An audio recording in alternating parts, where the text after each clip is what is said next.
toutes nos excuses pour la convocation manquée du jeudi 21 juillet pour des raisons indépendantes de notre volonté. Mesdames et messieurs, bonjour et bienvenue à votre émission Le Tribunal de l'actualité. C'est le plus grand rendez-vous de l'information d'ici et d'ailleurs. Et je suis Serge Kaboré, celui-là même qui préside ce tribunal en ce jour 22 juillet 2022. Et pour la présente convocation, je suis accompagné par les juges au siège à qui nous disons bonjour. Président, bonjour. Auditeurs, auditrices, téléspectateurs, bonjour. Pour la 5e convocation de la semaine, le tribunal de l'actualité reçoit à la barre ce matin l'ancien député Raphaël Kouama. Il est le président du Rassemblement patriotique pour l'intégrité RPI et avec lui, il sera question de la vie du parti RPI ainsi que de la situation nationale. Voici planter le décor pour cette 5e et dernière convocation et c'est parti pour les avant-propos.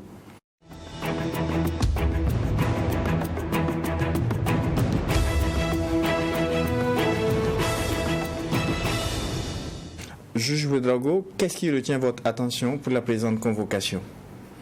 Ce matin, je voudrais m'intéresser à ce qui se passe dans nos universités publiques en ce moment. Depuis un certain temps, la réflexion court qu'il faut un certain nombre de réformes pour mettre sur pied nos universités publiques, où les chevauchements des années académiques fait qu'on ne sait plus exactement dans quelle année académique nous sommes. Et dans ce contexte-là, donc, il est prévu un certain nombre de réformes, parmi lesquelles réformes justement le fait que désormais les enseignants-chercheurs qui doivent passer de grade au niveau du CAMES doivent payer d'eux-mêmes donc les frais justement de ces sessions au niveau du CAMES-là. Ces frais étaient d'environ 500 000 francs et l'État prenait en charge donc ces frais-là les années antérieures.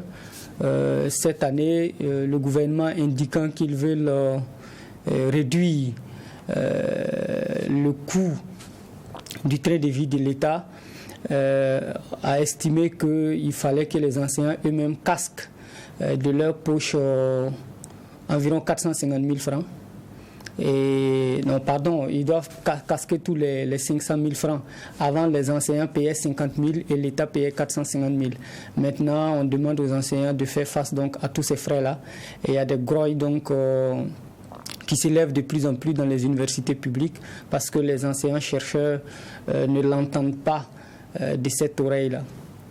À côté de ça, il y a une autre réforme qui envisage donc que désormais pour bénéficier du FONER, il faut avoir au minimum 7 de moyenne, alors que il fallait avoir 5 de moyenne pour pouvoir donc pour pouvoir bénéficier du FONER. Donc voilà entre autres réformes qui font que dans les jours et semaines à venir, si rien n'est fait, probablement nos universités rentreront en ébullition. Et c'est vrai que c'est la fin de l'année, mais en tout cas les acteurs sont mécontents, ils sont même très fâchés, on pourrait le dire.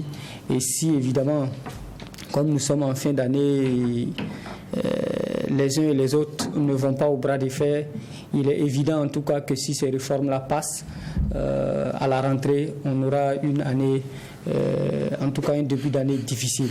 Je voudrais donc appeler les autorités en charge du ministère de l'Enseignement supérieur de faire en sorte que nos universités qui traversent déjà des situations difficiles, le pays lui-même traversant une situation difficile, ne soit pas en proie à d'autres crises. Parce que ces dernières années, il y avait une sorte d'accalmie dans les universités malgré les problèmes. Et si des réformes doivent mettre le feu aux poudres, je pense qu'il faut renoncer simplement à ces réformes-là, ou en tout cas échanger le maximum possible avec les acteurs afin donc d'aplanir les divergences qui commencent à faire jour et faire en sorte donc d'éviter à nos universités ces multiples crises-là. On le disait en début d'émission, le président du RPI, Raphaël Kouama, est notre convoqué à la barre du tribunal ce matin. Bonjour et bienvenue une fois de plus. Bonjour. Alors, première question, comment se porte le RPI depuis le coup d'État du 24 janvier dernier? Merci bien. Je peux dire que le RPI se porte très bien, car depuis le 24 janvier, nous avons fait des déclarations pour montrer que le parti existe et le parti continue, en tout cas, de travailler pour le bonheur de la population du Burkina Faso. D'ailleurs, même la mobilisation du samedi 16 montre que le parti se porte très bien. D'accord. Alors, vous avez été porté sur les fonds baptismaux en 2019. En 2 années d'existence, quel bilan peut-on faire? Je peux dire que depuis la création donc, du RPI, le parti se porte très bien et nous pouvons en tout cas faire un bilan positif. Car vous savez que le parti est né le 3 décembre 2019. Alors, nous avons en tout cas engagé les travaux très rapidement. Nous sommes rentrés sur le terrain. Avant les élections, nous avons mouillé le maillot pour que le parti puisse se retirer avec 3 sièges à l'Assemblée nationale. Alors, avec 6364 voix. Non, 600 364 voix. Donc, je peux dire que le parti se porte très bien. D'accord. Alors, votre parti, le RPI, a soutenu la candidature de l'ancien président Roch Marc Christian Kaboré en 2020. 2 années après, il est renversé par le MPSR. Est-ce que vous avez joué votre rôle de veille et d'alerte aux côtés de la majorité présidentielle quand on sait que la gouvernance sécuritaire était décriée par bon nombre de Burkinabés? Tout à fait. Nous pouvons dire que nous avons joué notre rôle. Seulement que nous avons été aussi combattus par, en tout cas, une partie de cette majorité.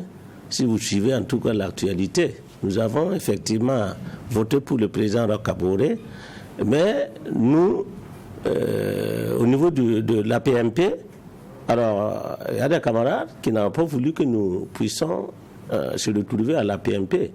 Donc jusqu'à présent, nous ne ferons pas partie de l'APMP. Mais comme nous avons pris l'engagement de soutenir un homme qui a une vision, nous avons tenu en tout cas à poursuivre cela. Nous avons en tout cas, avec nos 3 députés, s'inscrit dans la majorité au niveau du Parlement pour pouvoir soutenir le programme du président. Alors, donc, quand on avait vu que les choses n'allaient pas, nous avons fait des déclarations pour donner en tout cas notre vision des choses. Alors, que cela ne tienne, je pense que certaines propositions que nous avons faites n'ont pas été prises en compte. Alors, donc jusqu'à ce que, en tout cas, bon, le bateau, en tout cas, ça virait. D'accord. Alors, juge Ouédraogo, le convoqué est à vous pour des questions de généralité ou de fond. Merci bien. L'invité a indiqué tout à l'heure qu'ils ont été combattus par certains de la majorité. Tout à fait. Est-ce vous pouvez nous apporter plus d'éclaircissements sur cette question? Ah oui, bon, je pense que vous avez suivi. Hein. Alors, quand le RPI est né, alors des gens se sont dit, bon voilà, c'est le parti de Bala Sakandé, et qu'il fallait en tout cas tout faire pour tuer ce parti, tuer en tout cas le poussin dans l'œuf. Alors donc, cette bataille-là a continué. Jusqu'à ce que, quand nous avons fait la demande alors pour être au niveau donc, de la PMP, notre demande a été purement et simplement refusée par le coordonnateur. Donc, voilà pourquoi j'ai dit que nous avons été combattus. Et quelles sont les raisons qui ont été avancées pour rejeter justement votre demande? Les raisons avancées, puisqu'on ne nous a même pas répondu par écrit. Du moment même que nous avons adressé une lettre en bonne et due forme, normalement, on devrait nous répondre par écrit pour dire voilà pourquoi nous avons refusé votre présence au niveau de la PMP. Cela n'a pas été fait. Nous avons entendu par des rumeurs que, bon, voilà, ils disent qu'il y a des camarades qui détenaient les mandats du MPP. Et alors, il ne peut pas se retrouver avec eux au niveau de la PMP, étant donné qu'ils ont des mandats du parti. Alors nous avons jugé cela vraiment irrecevable parce que quand quelqu'un a le mandat d'un parti, ça ne peut pas empêcher le parti, en tout cas, de participer à la PMP. Parce que le parti est une personne morale. Et l'individu qui détient le mandat, c'est votre camarade. Si vous n'êtes pas d'accord qu'il détienne le mandat étant dans le RPI, mais vous pouvez simplement et purement peut-être l'attaquer, peut-être en justice, ou peut-être faire des sanctions à l'endroit de cette personne-là. Mais bon, à notre grande surprise, ça n'a pas été le cas. Ils ont purement et simplement rejeté le RPI dans la majorité présidentielle. Alors, vous avez évoqué Bala Sakandé. Oui. Quel est le lien entre le RPI et l'ancien président de l'Assemblée nationale? Le RPI, en tant que tel, n'a pas de lien avec Bala Sakandé. Je ne sais pas où les gens ont trouvé, en tout cas, c'est moi pour dire que, voilà, sur le parti à Sakandé, à ma connaissance, Sakandé n'a jamais même été informé de la création du parti. Peut-être qu'il juge, peut-être l'approchement donc de certains camarades avec Sakandé, comme moi-même ma personne, ou c'est son papa qui m'a enseigné. Alors donc nous ne pouvons pas, à cause de la politique, rompre ces liens que nous avons en tout cas depuis longtemps. Alors donc je voudrais ici dire que Sakandé n'a jamais été informé même de la création du parti. Sakandé n'a pas financé le RPI? Jamais. Parce que Sakandé n'a rien à voir avec le RPI. Sakandé n'a rien à voir avec le RPI. Je pense que c'est des gens qui ont trouvé en tout cas une occasion, peut-être pour le nuire politiquement. Comme vous savez bien que la politique au Burkina Faso est pleine de jalousie. Ah bon? Voilà. Oui, tout à fait. Dites-nous davantage. Tout à fait, parce que... Qui était jaloux de vous ou de... pas de moi, peut-être de Sakandé. Ceux qui disent que, bon voilà, c'est son parti, ils veulent le nuire au niveau du MPP. Peut-être qu'ils sont jaloux à se micher, sinon je ne vois pas pourquoi. Alors, ils vont s'afficher pour dire, voilà, c'est le parti de Sakandé, alors qu'ils n'ont pas de preuves. Alors dites-nous quelle est la différence finalement entre le RPI qui a été fondé pour la plupart d'anciens camarades, pas des anciens camarades du MPP qui sont allés créer le RPI. Quelle est la différence entre le RPI et le MPP en termes de vision? La différence entre le RPI et le MPP, c'est que le RPI, c'est vrai, le RPI est un parti social-démocrate. Mais nous sommes progressistes. Parce que notre parti est un parti social-démocrate progressiste. Par contre, le MPP est un parti social-démocrate. Ils ne sont pas progressistes. Ils ne sont pas progressistes. Nous avons autre vision en tout cas lointaine.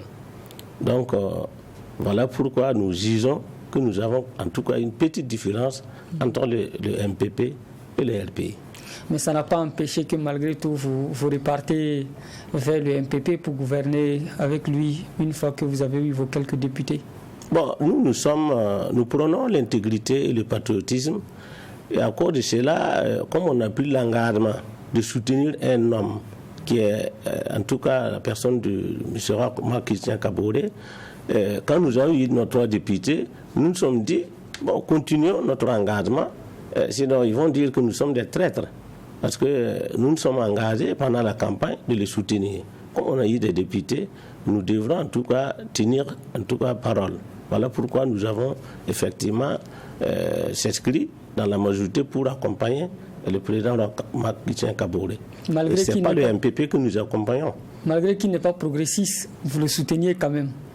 Ah oui, vous avez quitté son parti parce que vous estimez qu'il n'était pas progressiste, mais lui-même, vous pouvez le soutenir. Nous on le soutenait à travers son programme. Voilà, à travers son programme, nous avons jugé qu'il fallait le soutenir. Vous pensiez que c'est un programme progressiste? Ah, tout à fait, parce que même s'il ne le dit pas, nous tirons en tout cas un peu notre épingle de jeu dans ce programme. Vous avez également indiqué dans votre propos introductif que vous aviez fait un certain nombre de propositions au pouvoir avant donc que le bateau ne chavire. Est-ce que vous pouvez nous dire quelles sont ces propositions que vous avez faites là qui n'ont pas été suivies? Bon, il faut dire que quand ça n'allait pas, notamment quand le problème du Nata est tombé, nous avons fait des propositions pour dire qu'il ne faudrait pas continuer avec, en tout cas, les camps qu'ils font dans les régions, dans les choses, mais de faire en tout cas des unités mobiles qui permettent en tout cas aux militaires là, de ne pas rester sur place. Chaque fois on entend, voilà, ils sont venus attaquer tel attachement, bon, ils sont venus attaquer tel camp. Bon, nous sommes dit qu'il fallait en tout cas créer des unités mobiles pour faire aussi comme ce que les terroristes font, circuler et pouvoir en tout cas combattre l'ennemi. Bon, je pense que cela n'a pas été fait parce que nous constatons toujours que nous avons des détachements un peu partout encore qui sont là, où les terroristes viennent chaque fois attaquer, ils ramassent les armes et tuent nos gens, et puis bon voilà, ça continue. Donc, il y a eu en tout cas plusieurs propositions que nous avons faites, comme je n'ai pas en tout cas tous les trucs ici, voilà ce que je peux en tout cas dire. Voilà. D'accord. Alors, autrement dit, comment appréciez-vous les 6 mois de gestion de la part des autorités de la transition? Bon, pour la gestion de la transition, vous savez que quand un problème tombe comme ça, alors subitement, ça va être difficile, en tout cas, de pouvoir prendre réellement les rails. Donc, moi, je me dis que le temps qu'ils se sont mis pour avancer, nous croyons que s'ils ont le soutien de la population, s'ils ont le soutien des politiciens de ce pays, ils pourront arriver. Parce que nul ne peut, en tout cas, éradiquer ce phénomène tout seul, que ce soit l'armée, que ce soit la population. Il faut l'armée et la population. Si la population tout seul pense qu'il peut en tout cas endiguer le terrorisme, c'est pas vrai. Si l'armée tout seul aussi pense qu'il peut endiguer le terrorisme, cela aussi n'est pas vrai. Je pense qu'il faut l'union sacrée de tous les Burkinabés. Alors donc, moi je pense que c'est vrai, aux yeux des gens, bon, nous trouvons que la gestion n'est pas au bon fixe, mais si en tout cas, il fournit d'efforts et mettent vraiment du sérieux, je pense qu'ils peuvent arriver. Et pour le formuler un peu la question, jusqu'à la date du 24 janvier dernier, vous étiez aux affaires avec la majorité présidentielle. Depuis cette date où le coup d'État du MPSR est intervenu, vous n'êtes plus aux affaires. Est-ce qu'aujourd'hui, avec du recul, l'alibi qui avait été avancé pour justifier ce coup d'État tient toujours au vu des résultats? Bon. Je pense que nous constatons tous, hein, avec vous aussi vous le constatez. Et donc, qu'est-ce que vous constatez, vous? Bon, moi, ce que je constate, je pense qu'il faut encore redoubler d'efforts. Pour redoubler d'efforts, c'est bien, mais ce n'est pas arrivé. Qu'est-ce qui est bien? Qu'est-ce qui a été fait jusque-là ce qui a été fait, bon, nous avons en tout cas observé que dans ces derniers temps, bon, c'est vrai que les terroristes aussi frappent, mais nous entendons que conjointement avec les militaires nigériens, ils ont fait quand même un travail vraiment à saluer. Et nous disons que si cela continue, peut-être qu'ils vont arriver à résoudre le problème. Mais c'est ce que je disais, bon, il faut qu'ils redoublent d'efforts. Et quelles sont les insuffisances que vous avez pu constater durant ces 6 mois? Bon, les insuffisances, je ne saurais en tout cas les détailler ici parce que il faut être aussi du domaine pour savoir les failles et les insuffisances. Nous sommes que des observateurs. Et nous apprécions lorsque nous entendons qu'en tout cas tel nombre de terroristes ont été neutralisés, nous entendons que tel nombre de bases terroristes ont été détruites. Alors, donc c'est ça nous sommes en train d'observer. Et au vu de toutes ces actions, voilà pourquoi j'ai dit qu'il faut qu'il redouble d'efforts. Parce que c'est bien, c'est pas... Je vais reformuler ma question. Ce n'est pas seulement spécifiquement le domaine de la sécurité.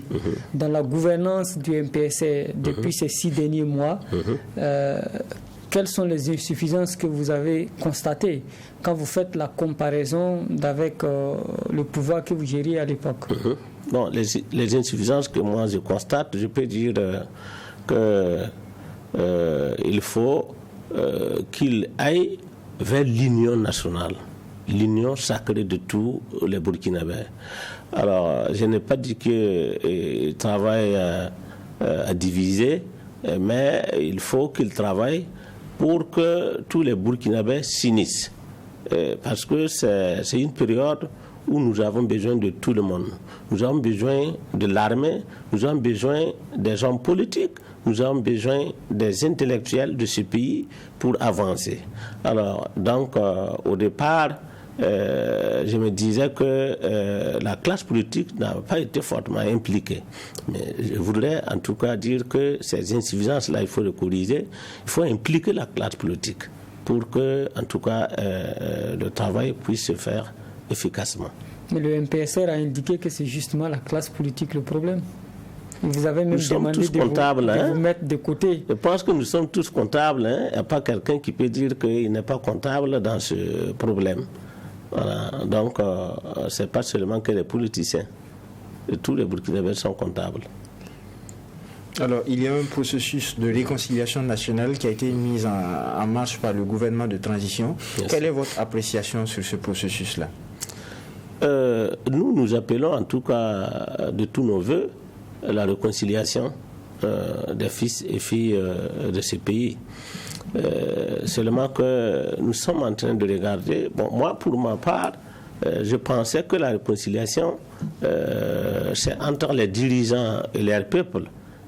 C'est-à-dire que depuis plusieurs années, ceux qui ont dirigé ce pays, beaucoup ont commis des torts, notamment des crimes de sang, des crimes économiques, mais aussi au niveau de la politique, il y a eu en tout cas des divisions de ce peuple. Au niveau des fonciers, il y a eu des problèmes également. Donc tous ces problèmes-là qui fait que, en tout cas, les Burkinabés n'arrivent pas à s'entendre. Moi, je pense qu'il faut faire une réconciliation de la base au sommet, au lieu de sommet à la base. C'est-à-dire qu'il faut travailler à partir de la base pour que la base puisse en tout cas d'abord s'entendre avant qu'on puisse monter et maintenant finir par le sommet. Et si nous commençons par le sommet, si on n'arrive pas à atteindre la base, cela veut dire que c'est comme si c'est comme une plaie qui est guérie de façon superficielle. Alors donc cette plaie-là, si au-dessus c'est guéri et à l'intérieur c'est pas guéri, ça constitue toujours une plaie. Donc moi je pense qu'il faut que nous regardons et prendre peut-être d'autres exemples. Nous on disait de voir avec le Rwanda qui a eu en tout cas des massacres mais qui est arrivé en tout cas à réconcilier son peuple. Donc nous disons qu'avec ces pays-là, nous pouvons tirer en tout cas des leçons pour mieux avancer. Alors parmi les mesures que les gouvernants ont prises, c'était d'appeler tous les anciens chefs d'État à se retrouver au palais de Kosiam pour discuter. On sait tous ce qui est advenu de ce processus-là parce qu'il y a 3 chefs d'État qui n'ont pas honoré à cette invitation-là pour des raisons diverses. Comment votre parti a apprécié cette démarche du président Damiba qui consiste à faire venir donc ces anciens chefs d'État autour de lui pour discuter? Bon, la démarche c'est bien. Seulement que, comme il y a le problème de la justice, j'ai vu que beaucoup de Burkinabés n'ont pas apprécié en tout cas cela parce qu'il y avait effectivement le problème de la justice. Sinon que pour le président Damiba, il pense que si les chefs d'État arrivaient en tout cas à s'entendre, peut-être que la population qui compose effectivement chacun son entourage puisse en tout cas être accepté. Mais nous avons constaté que ce n'était pas le cas. Parce que les gens ont dit non, c'est pas possible qu'à la justice, on n'a pas rendu justice et on part à la réconciliation. Parce que la réconciliation était vérité, justice et réconciliation. Maintenant, les gens pensent que c'est devenu justice. Maintenant, après la vérité, bon, voilà. C'est maintenant réconciliation, réconciliation maintenant, ensuite maintenant la justice. Peut-être que c'est ça, les uns et les autres n'ont pas voulu que cela se fasse. Mais le RPI? Pour le RPI, en tout cas, bon, nous ne sommes pas contre l'arrivée de Blaise Compaoré, il faut le dire. Certains Burkinabés, le président Blaise Compaoré a géré ce pays pendant 27 ans. Nous ne sommes pas contre son arrivée, seulement que pour un parti qui prône l'intégrité et le patriotisme, prône aussi la justice. Voilà. Donc, il va falloir qu'ils mettent vraiment tous les moyens pour que tous ces problèmes-là puissent être résolus. Donc pour vous, il aurait fallu que Blaise Compaoré ne vienne pas, ou que s'il vienne, qu'il aille répondre devant la justice. Est-ce que c'est ça votre... Moi, je pense qu'il faut réparer ce qui est là d'abord. C'est-à-dire qu'il faut en finir avec le problème de la justice. Le président Damiba a tous les moyens pour, en tout cas, y arriver. Et que ce soit à travers la justice, que ce soit en tout cas la réconciliation, je pense qu'il a tous les moyens pour y arriver. D'accord. Déjà, que revêt pour vous l'importance de voir les anciens chefs d'État se réunir pour se parler? Est-ce qu'avec la situation sociopolitique et sécuritaire que nous connaissons, il est important que les anciens chefs d'État autour du président actuel se parlent? Déjà, à cette question... Je peux dire que chacun a sa vision. Peut-être que la vision du président Damiba et la vision d'autres personnes ne sont pas les mêmes. Sinon que d'autres peuvent peut-être penser que ce n'est pas le moment, mais pour le président Damiba, il pense que si les présidents se parlent aux yeux de la population, ça va aider à réconcilier la base. Parce que vous savez que le président Blaise Compaoré a ses partisans, le président Roch-Kaboré a ses partisans, comme celui de Michel Kafando, Desida et tout. Ils ont des partisans. Et pour lui, si ces présidents-là arrivent à se parler, ça va en tout cas renforcer la cohésion au niveau de la base. Peut-être que c'est à cause de ça il a voulu que les présidents puissent se réunir, puissent se parler aux yeux de la population pour apaiser la tension qui existe entre les Burkinabés. Donc moi je pense que l'un dans l'autre n'est pas aussi, c'est pas aussi mauvais que les présidents se parlent. D'accord. Alors ce n'est pas aussi mauvais, ce sont vos propres mots. Votre candidat pour les élections 2020, Roch-Christian Kaboré, était absent pour des raisons que l'on sait officiellement. Il aurait été empêché par des militants. Est-ce qu'il y avait des militants du RPI à son domicile également? Et qu'est-ce que vous pensez de cette attitude? Moi, je vous avais dit ici que nous ne faisons pas partie donc de la PMP. L'appel qui a été lancé, peut-être c'est au niveau de la PMP, pour se rendre au domicile du président Kaboré. Moi, personnellement, je n'ai pas été appelé. Donc, je ne peux pas savoir si les militants du RPI se trouvaient là-bas ou pas, parce que moi-même, je n'étais pas là-bas. Donc, je ne peux pas, en tout cas, répondre à cette question, parce que je n'y étais pas. Je ne peux pas savoir si, effectivement, il y a des éléments du RPI qui sont allés. Et même s'il y a des éléments du RPI qui sont allés, peut-être qu'ils sont allés parce qu'ils sont des Burkinabés Peut-être qu'ils sont allés par curiosité, mais sinon nous n'avons pas mobilisé des gens pour aller sur le président Kaboré. D'accord. Il y a un talent. Oui, juge Ouedraogo. Non, je voulais revenir sur la posture du RPI, qui n'est ni de la majorité, qui n'était pas non plus à l'opposition, qui soutenait le président Kaboré. Oui. Finalement, vous étiez où? Il y a des partis qui n'étaient pas non plus alliés, les partis non alliés, comme ça qu'on les a appelés, les partis de l'opposition non alliés là. Vous étiez où finalement? Alors, vous avez vu que quand le MPCR est arrivé, ils ont divisé donc la classe politique en 4 partis. L'ex-majorité, l'ex-opposition, opposition non alliée et autres partis.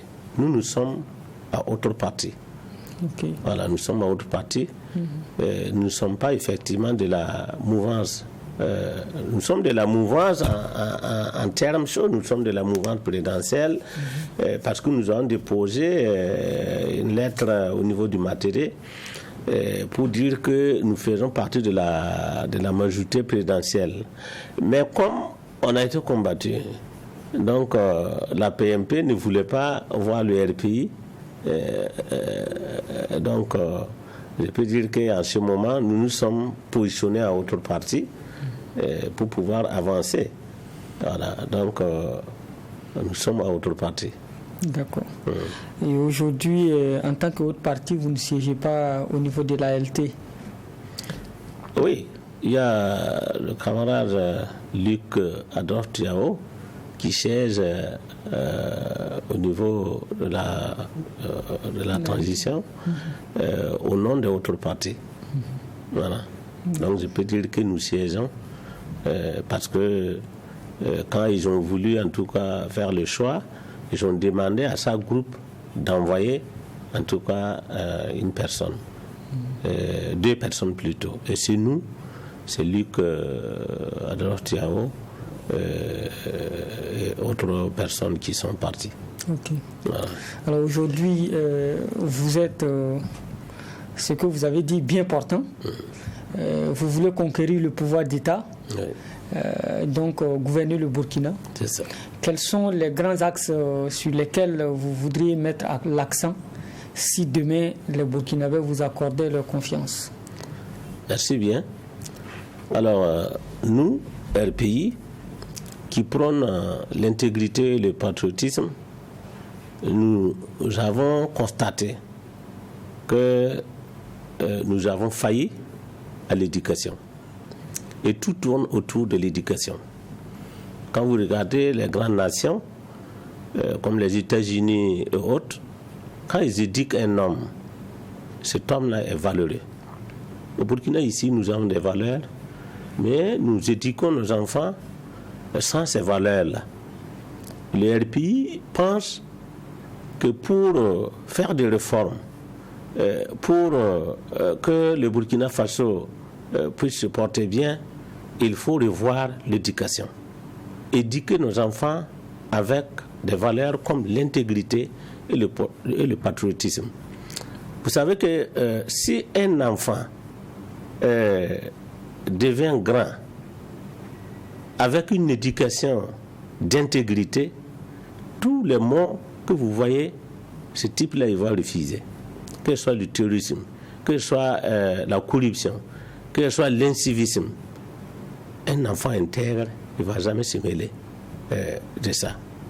Alors que si nous arrivons effectivement à éradiquer et tous ces fléaux-là, tous ces phénomènes-là, nous pensons en tout cas que nous pouvons construire un pays vraiment où il fait bon vivre. Donc nous allons mettre l'accent sur l'éducation. Éduquer des enfants intègres, éduquer des enfants dignes, éduquer des enfants patriotes, pour que au Burkina ici, il n'y ait pas en tout cas des incivistes, il n'y ait pas des terroristes, il n'y ait pas en tout cas des escrocs. Voilà tous ces mots-là. Même si vous voulez faire des réformes, vous n'allez pas pouvoir si, en tout cas, ceux donc que vous allez réformer ne sont pas intègres, ne sont pas dignes. À quel moment ces valeurs d'intégrité et de patriotisme que vous évoquez ont été perdues au Burkina? Bon, il faut dire que c'est après, effectivement, la révolution. Sinon, ces valeurs-là existent depuis longtemps, depuis la nuit des temps, et on sait bien que le Burkina, c'est le pays des hommes intègres. Et quand la révolution est venue, ils ont fait vraiment la promotion de ces valeurs-là. Car vous savez que le capitaine Thomas Sankara a incarné, en tout cas, l'intégrité, le patriotisme.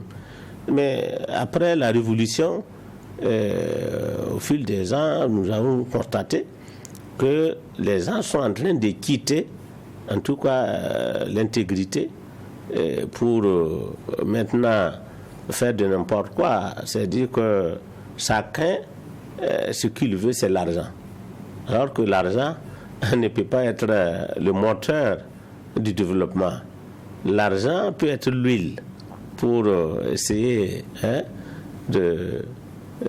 d'aider, mais pas le moteur. Donc nous, RPI, nous pensons que nous devrons en tout cas revoir cela.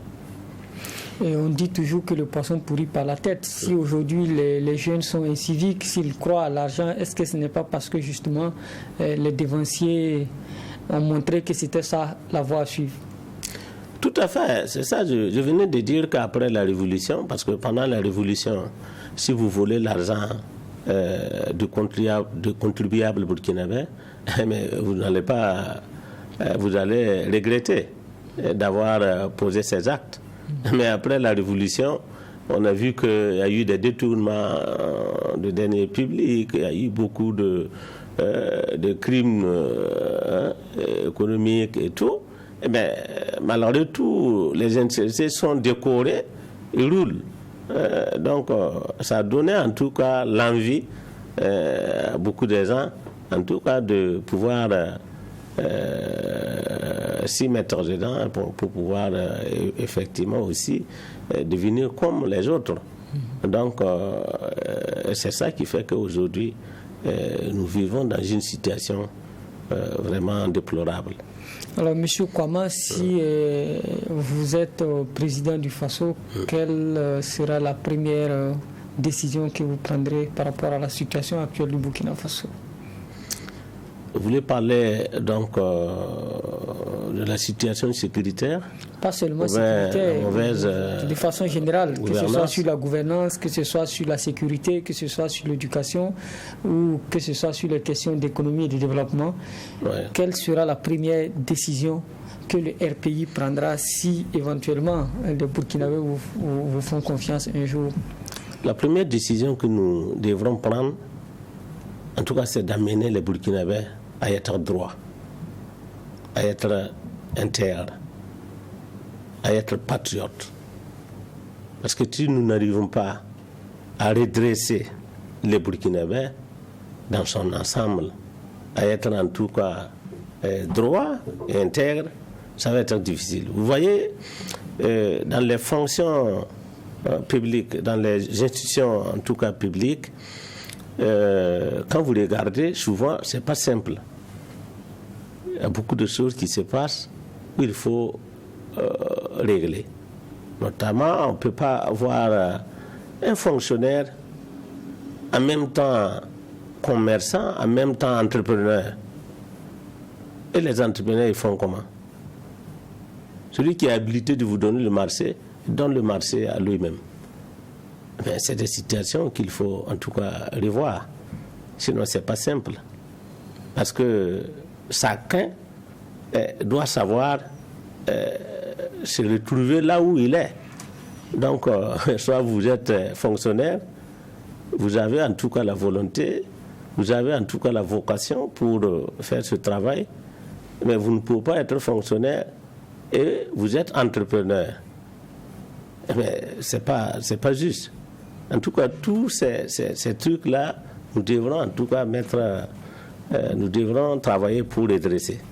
Pour les dresser, pour que les Burkinabés soient droits et pouvoir suivre, être intègres, être patriotes, être contents de ce qu'ils gagnent.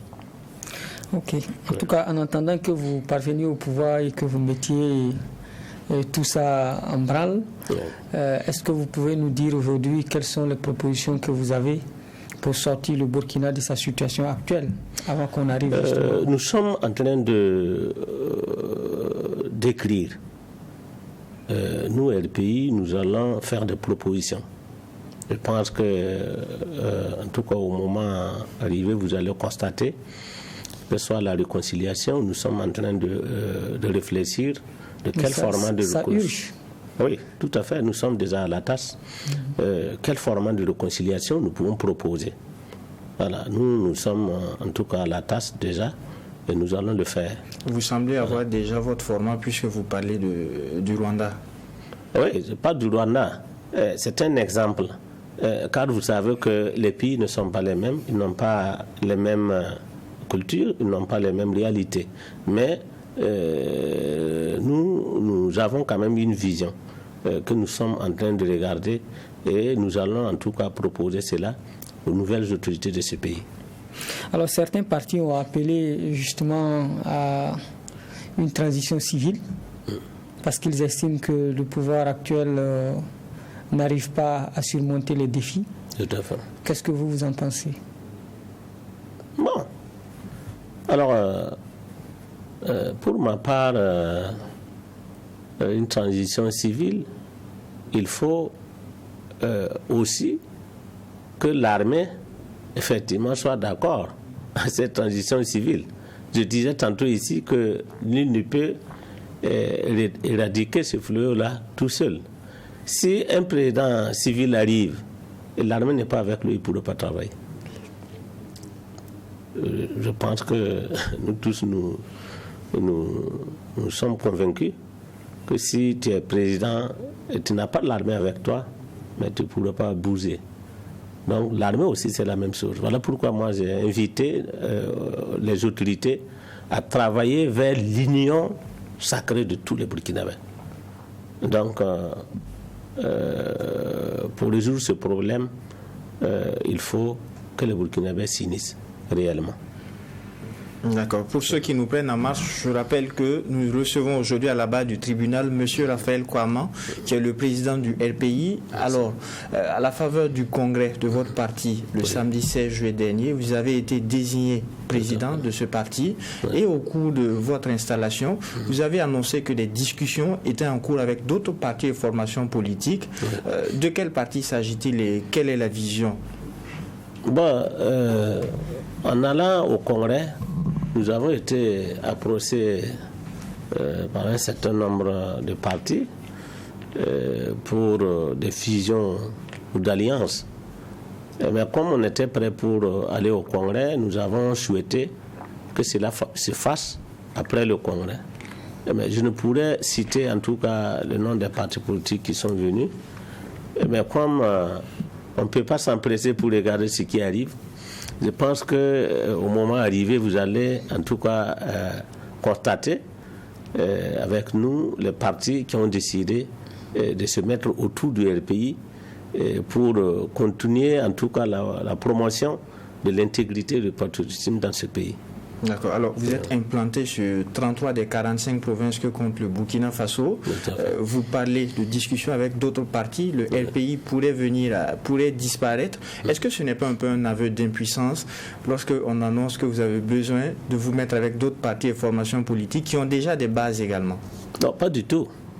Pas du tout. Moi, je disais tantôt ici que nous avons besoin que les autorités appellent à l'union de tous les Burkinabés. Donc, ça fait aussi l'union. Et l'union fait la force. Nous pensons qu'avec l'arrivée de tous ces partis, ça va nous aider à élargir notre base, ça va renforcer en tout cas le parti dans son ensemble.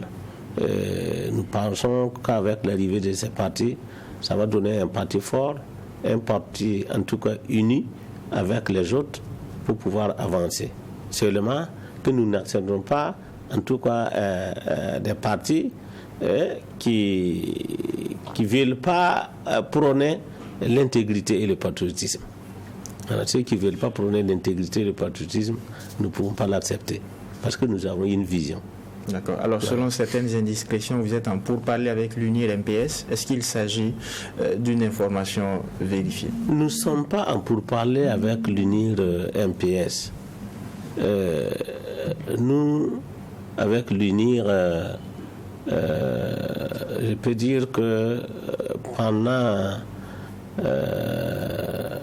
en tout cas, quand on était à l'Assemblée nationale, nous avons eu en tout cas vraiment des comportements très courtois entre nous, et cela doit continuer.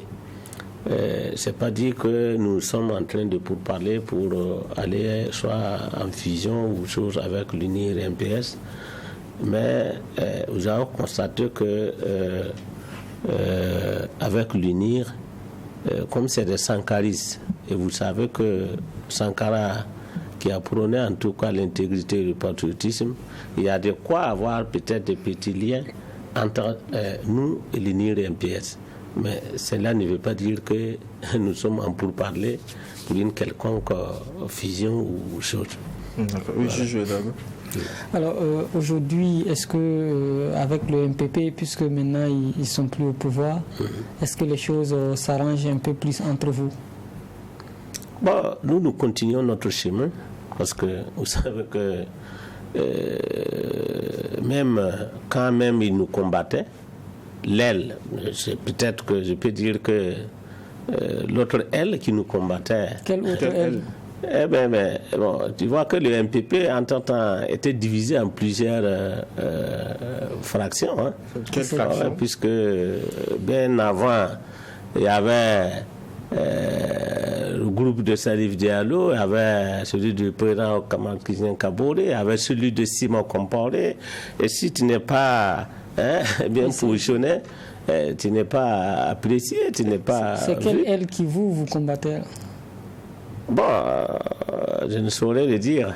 Nous sommes au tribunal. Le Burkinabé vous suit. Convoqué à la base du tribunal. Pour vous, c'est l'intégrité. Bon. Et l'intégrité voudrait qu'on dise la vérité. Pour dire vrai, celui qui dirigeait donc la PMP, le coordinateur de la PMP était bien Clément Sawargo. Voilà. Donc, nous voyons que c'est lui, d'ailleurs, qui a refusé que nous puissions en tout cas participer à la PMP. Alors, peut-être qu'il a un entourage. Mais c'est à vous maintenant de faire l'analyse.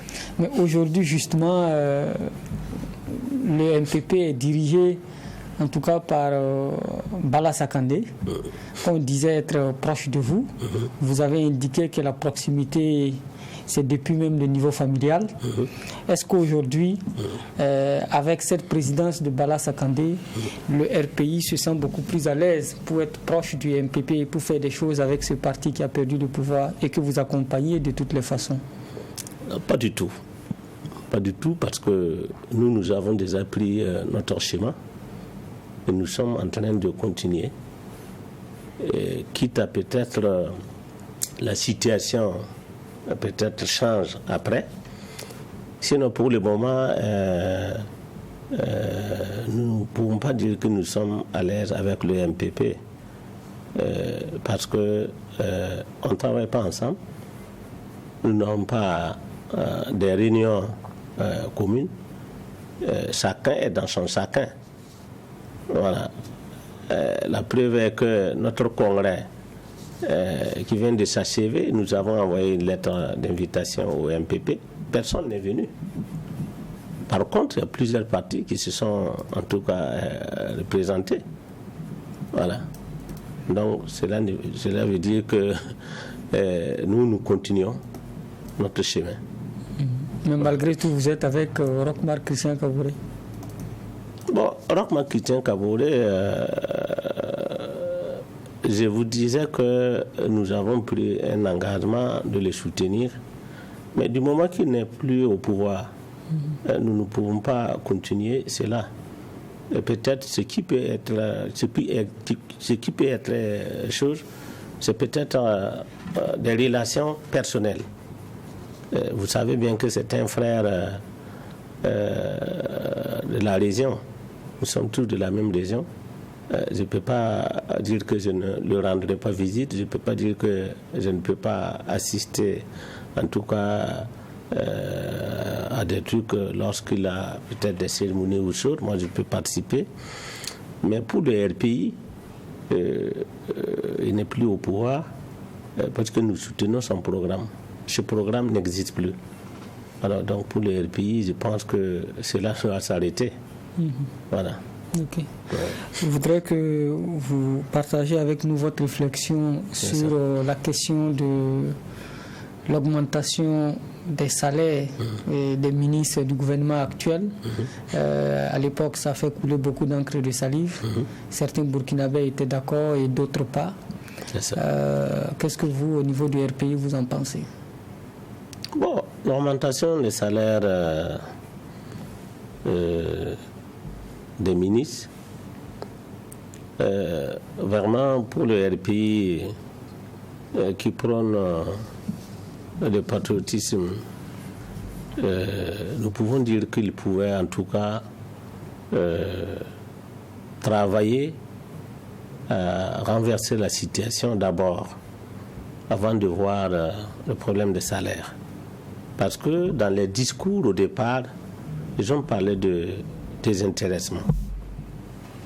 Les gens parlaient du sacrifice. Ce n'est pas moi qui l'ai dit, c'est dans les discours. Je pense qu'ils devraient... Moi, je ne suis pas contre qu'ils augmentent leur salaire. Peut-être que, vu la situation, ils sont dans la difficulté pour vivre avec des salaires que les autres vivaient. Je ne suis pas contre. Mais la priorité des choses, effectivement, c'était de travailler d'abord pour renverser la situation que nous vivons actuellement avant de voir le problème des salaires. Voilà, donc pour ma part, ce n'était pas à l'ordre du jour.